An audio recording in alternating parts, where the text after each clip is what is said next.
I'm in Florida.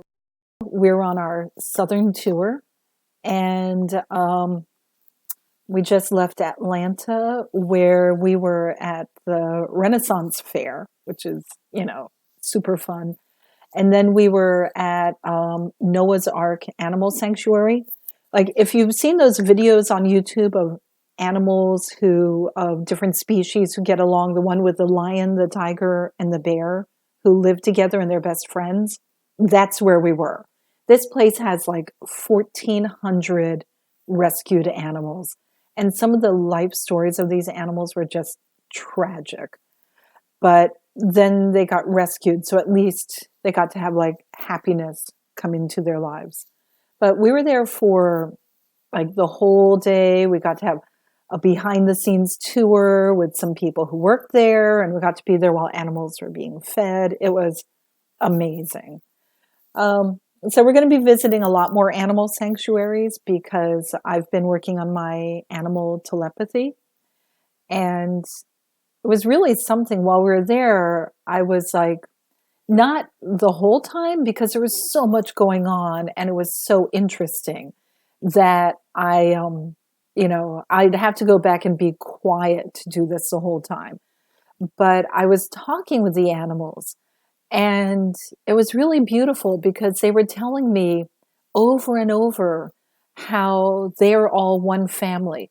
All the species, the humans, everyone there are one family, and they have love of family there. It was really, I kept crying. It was so beautiful. And they had me pass along messages to the humans that the humans were like, oh, we were wondering about that. So, always nice to get affirmations. And after this, we're going to be in Florida for a few weeks. And then we're going to drive up past Savannah and, up 95. So if you have a wellness center, or if you want me to present at your place, somewhere along Route 95 between Florida and Washington, D.C. in early June 2018, feel welcome to message me and we'll set it up. I love doing spontaneous presentations. So what was I going to say? A friend emailed me some interesting questions. I'd like to address these questions because they're actually the basis of a book that Gaia and I are writing together. Some of it I'm writing because I know the information, and other parts she's channeling through me. And it's about how we plan our lives. How do you, like, when you come to life, it's not all just like, chaos. You've planned things out. At the same time, we have free will and we're unaware of what we planned out. So nothing goes according to plan. So we're co-writing a book. That's part of what I'm doing right here, working on my book, on this whole process of planning our lives. And, we're dealing with what are soul shards, what's soul family, all of that. So, of course, as I'm sitting here today thinking about all this stuff and working on the book, I got an email from a friend. I mean, talk about like mental connection, asking me, what is a soul family? What's the difference between soul family and guardian angels? And do angels incarnate? And how many members are in our soul family? I think it's so great that while I'm working on my book, people who are energetically connected with me feel compelled to ask me questions in the here and now about, the material that I'm focused on. So I love that. I want to answer a couple of these questions real quick and also make it really clear that whatever answer I give is based on my perspective, my understanding, my research, my experience, but I don't have the total perspective. If anything that I say doesn't resonate with you, always go with your gut instinct, because I may be speaking generally, what specifically is connected with you. First of all, my friend asked about soul family. So your soul family are those that you are connected with when you're not in physical body. You study together. You're sort of, it's sort of like your classroom. You guys are evolving together. You're growing together. When you are in human life, your soul family is looking out over you. They're watching over you. Just as when they're in life, you look out for them. And, at any given moment, you're in life and you're looking out for all the members of your soul family who are in life as they're looking out for you.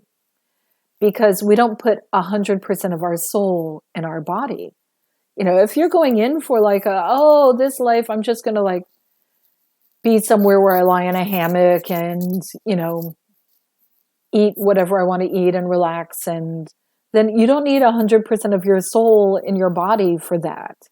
But if you're going in for a life where you want to work on hard-earned love and humility, I feel like I want to have a really, really rough life where any moment I can turn dark, but I want the end goal to be filled with love and forgiveness. That's a very specific goal. So you're not going to put certain parts of your elements of your soul in there. You're going to put the part that can learn this lesson, not the part that will always be self-sabotaging. Just like if you're going to a fancy party, you're going to bring your good manners. And if you're going to go out drinking beer with your friends, you're going to bring your pub manners. So we're not all of us in one body. A lot of your soul is up there because our soul is made of energy, and energy can split and still be complete. And we may send slivers of our soul with our friends to help them. If I'm going into a life where I have a challenge and I know I'm going to need support and help to get through this challenge, I will ask people who are good at it to give slivers of their soul to help me with it. And, there's so many reasons. And I don't want to get into that now because I've got like a whole chapter devoted to that. But the other thing my friend was asking is how many members are in our soul family? And again, that can really vary on what you're working on. It can also be, are you 100% human soul, or did your soul originate elsewhere and now it's spending, who knows, a couple of thousand years as a human? Or there's so many things in there that the size can vary. And I'm still learning about that. I'm sure my awake self, my higher self, knows a lot more than I do, but that can really vary. Most people talk about a soul family of like 6 to 12 people, usually a little smaller. But something to remember is most people who are really thinking about this stuff have usually incarnated a bunch of times. So you might already have gone from, the incoming class, which is a larger group, to the more focused group. So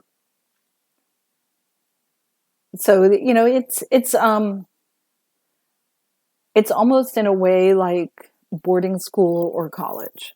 Think of it that way. That you can be in a school where the classroom size is like 10 students to a professor and a TA, or you can be in a school where the average class size is 500 to 2,000 students per classroom with a teacher and 5 TAs, and the teacher is being projected on a screen. So, it's everything can vary. Even when we're outside of life, there are no 100% absolute formulas that it's always this way in anything. My friend also asked me about what's the difference between guardian angels and soul family, if they're all looking out for us. Your soul family is looking out for you because you guys are like brothers and sisters. You're growing together. You're helping each other. You challenge each other. You look out for each other. The angels are in evolution, just as we're in evolution. Their vibration is very high of love and joy, and ours is all over the place. we're trying to raise our frequency, our vibration to get higher. So the angels help us with that. But they're trying to expand their frequency to be wider, still high, but wide. So they need to maintain their purity and their goodness. Like, they have no desire to become demons, but they want to have more than just love and joy. So we're doing a symbiotic relationship. Your guardian angel is with you all through your life, all through many lives. And when you use your guardian angel, it helps raise your frequency, and it helps broaden your guardian angel's frequency. Since the angels work pretty much as a collective, they communicate with each other more energetically than we do.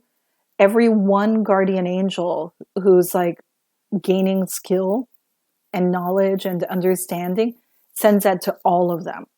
So like every time you let your guardian angel help you, you are actually helping all the angels that connect with this. So don't feel bad when your guardian angel helps you with stuff. Mine, oh my God, it was the funniest thing. I was making the bed last night, and I was doing the bottom bed, and then I go up and do the top corner, and then the other corner, it's done. Like the entire bed, the other corner, someone else was making it for me. So, your guardian angels can help in all kinds of goofy ways. Enjoy it. It's like someone who really loves you, who wants to help you. Let them help you. My guardian angel helps me find parking spaces and, brings great coincidences into my life. So I'm going to quick check the email. So I'm going to look kind of weird as I'm reading, and what did she say? Okay. Oh, that's right. She wanted to know, do we always incarnate with our soul group as our family and our friends in this life? Do we always incarnate together? No, we don't. I mean, what if I want to incarnate and my soul family members like, I don't want to do that now. I'm learning some stuff here. We're all on our own individual educational path. And, the lessons that I'm learning at the moment might not be the lesson that someone else is learning. I may say, no, I need to be born in Bulgaria. And someone else says, yeah, but I'm going to be born in Brazil. I'm going to be born 50 years ahead of you. Like, we do not always incarnate together, but we don't always not incarnate together. Keep in mind, these are the people the souls who know you best, who have been with you through thick and thin. So if there are things that you absolutely want to get done, these beings are the ones who can really help you make sure it gets done. Or sometimes it's nice to meet with each other to like say, oh, you know what, in 2021, let's run into each other in this city, because that's when our life paths can easily cross, and when the challenges, should be able to work with each other. So yeah, we definitely do love to meet up when we can. But if it doesn't work, don't force it. Same with soulmates. It is okay to love the person that you're married to or you're with in this life, even if they're not your soulmate. Soulmates are not always guaranteed to be romantic. I've seen some people where they've had lives where they and their soulmate were like twin siblings or parent and child. Your soulmate, you have such a profound relationship. It's not just romantic. It's everything. But of course, the romantic's really nice. However, the person you're romantic with in life is not always your soulmate. What if you want to come to life and your soulmate's like, I'm not coming to life? It's all over. So it is okay to look at your sweetheart and say, you're my soulmate for this life. They might be your soulmate. Or they might be a member of your soul family that this life you chose to be romantic. You never know. My friend was asking if we have members of our soul family alive here and now on this planet, should we seek them out? Is this like a relationship you should pursue because you are so close and connected up there? Do you want to bring it down here and have that extra bit of, yes, we're family? And you can try. Brian Weiss wrote a wonderful book called, hold on, I'm bringing my computer up again. Only Love is Real. Only Love is Real, a story of soulmates reunited. It is the most beautiful book that deals with that exact same question. That when you see two people and you know they are members of the same soul family or they are soulmates, should you push them together? And I'm not going to give anything away. It is a beautiful book. It's a short book. And when you're done reading it, you wish there were more chapters. It is just great. But it is like, it deals with the whole thing of what is the role of a soulmate. And when you see two people that you feel are meant to be together, or when you're like, oh my God, they're soulmates, what is your responsibility? What's your obligation? Should you let things play out as it will, or should you try to force things, or, what? So it's very interesting. And it's also like, how do you know when two people are actually soulmates? Like, what's the difference between that and the other relationships? Great book, totally recommend. So I just wanted to share that with you. And I just love the fact that I'm actually writing about this right now when someone writes to me and asks about it. So hopefully my book will be available to you all, by late August. Fingers crossed, late August in the latest. Um, so like I said, I've been working with Gaia a lot lately. And people have also been asking me, like, how is it that I can channel so many beings? There are some people, they've got their one, they channel their one. And I'll tell you, the people who channel the one are capable of channeling more. And they probably do, but they keep the others more private. Maybe they don't. I don't know. Most of the people I speak to who channel, they may not channel others, but they have communication with others. I don't know anyone where they're just like the one note. And I'll tell you something else. Anyone and everyone can do this. If you hear about me and that I channel and you're jealous, that means that there's something in your heart that's saying you have this ability to do it. You need to start learning. And people are like, oh, well, that's great. How do we channel?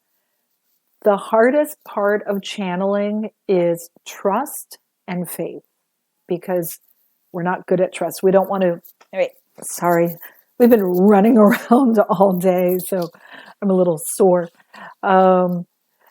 We trust and faith. Trust in yourself. Trust in what you're receiving. Trust that whatever you're receiving is real, and have faith that if you open your mouth, interesting words will come out. And that whoever receives it will receive what they need. If they don't, it means that they're just put up a wall. They're not receiving, or they're not ready for it. I'll go up to people, that I don't even know, but a message is coming through for them. And I'll ask their permission. Sometimes I'll argue with whoever's sending the message. I'm like, are you kidding? I'm having dinner with my family. I'm, whatever. And that's a total stranger. I don't want to be embarrassed. It's weird. But I'll go up anyway, because when that voice is nagging, it doesn't stop. I'll go up to the person and I'll say, this will sound weird, but I have a message for you. And I'd say less than 1% of the time, the person says they don't want to receive a message. Most of the time, they're happy, they're excited. I mean, how awesome that someone comes up and says, I have a message for you. And then when I give them the message, a lot of times they start crying. They're like, thank you. You have no idea what this means to me. So trust and faith. Where you lack trust and faith is where the energy gets severed or blocked. So it's easy for me to have trust that the information coming in is real. I have great conversations with whoever wants to chat with me. What's difficult for me is to connect with people. I don't always have trust that if I go up to someone and say, I have a message for you, they'll go, oh, thank you, yay. Usually I think they're going to like throw rotten tomatoes at me or something.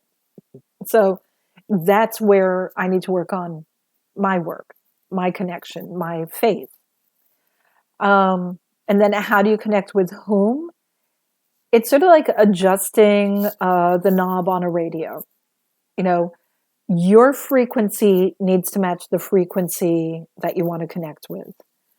If you want to connect with your guardian angel, then you need to, you ask for it. I would like to connect with you. You get yourself in a quiet place, and then whatever comes in, you have faith that this is your angel coming in. Over time, it becomes more and more and more. The messages can come through with greater ease. So trust and faith. When I connect, I always set parameters. I am open and receptive to anyone from my higher self's vibration, the angelic realm's vibration on up, who cares about my well-being, my most joyous well-being, my best well-being, whatever, who wants me to be happy, and who is bringing in messages that will fill my heart with joy. Because I don't want to be open to any bugaboos or whatever. So I've set parameters. If you're not like angel level on up, forget it. You can't come in. And then I also set I learned this one the hard way. Whatever you're bringing in is something that I want to receive in the here and now. Ever since that time, I told, my guides, hey, show me a past life. That'll be fun. And then they showed me this life where I was like literally burnt to death and it was awful. And I said, I wanted something that was fun. And they went, well, that was fun for us. So, again, set parameters. Okay. What time is it? I am actually going to, nope. I'm going to give you a message right now. Gaia wants to come through. Okay. Just give me a moment. I wasn't expecting to do this, but Gaia wants to share. Okay. She's saying, I got to talk to you all about our higher selves. Now she wants to. All right.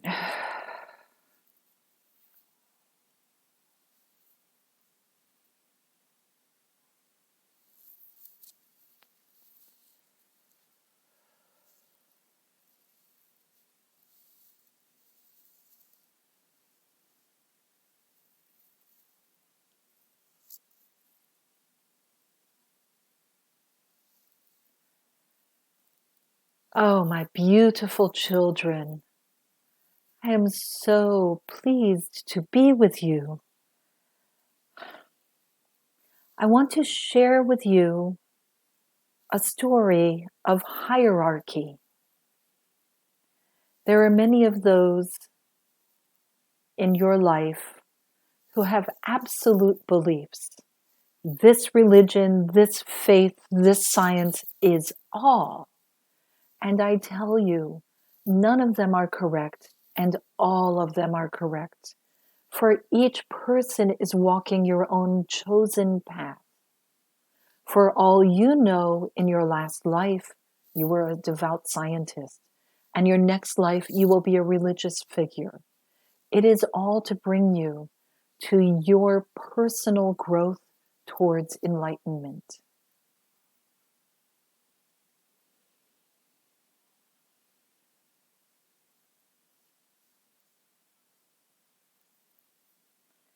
Yes. When you choose to come to life, you choose which aspect of your being needs support, needs to grow, needs to flourish. And that is why sometimes your life feels so difficult, because you are evolving your being. You are growing yourself to become your higher self. You're not a little puppet for entertainment. You are working to learn and raise your sense of being. Every ascended master was once a human. Every angel was once very simple. Once there was a time when the angels had only one frequency, and they have been growing wider and wider since. Once there was a time when those you revere to as saints and holy people were primitive beings whacking rocks with stones, with sticks, because everyone is in growth. Everyone. No matter where you come from, no matter what collective or planet or species or being, everyone has been growing and evolving since its inception. I just wish to share this with you so you don't think that there's anyone who's better than anyone. We are all on our path. I adore you and I bless you. Thank you for sharing this moment with me.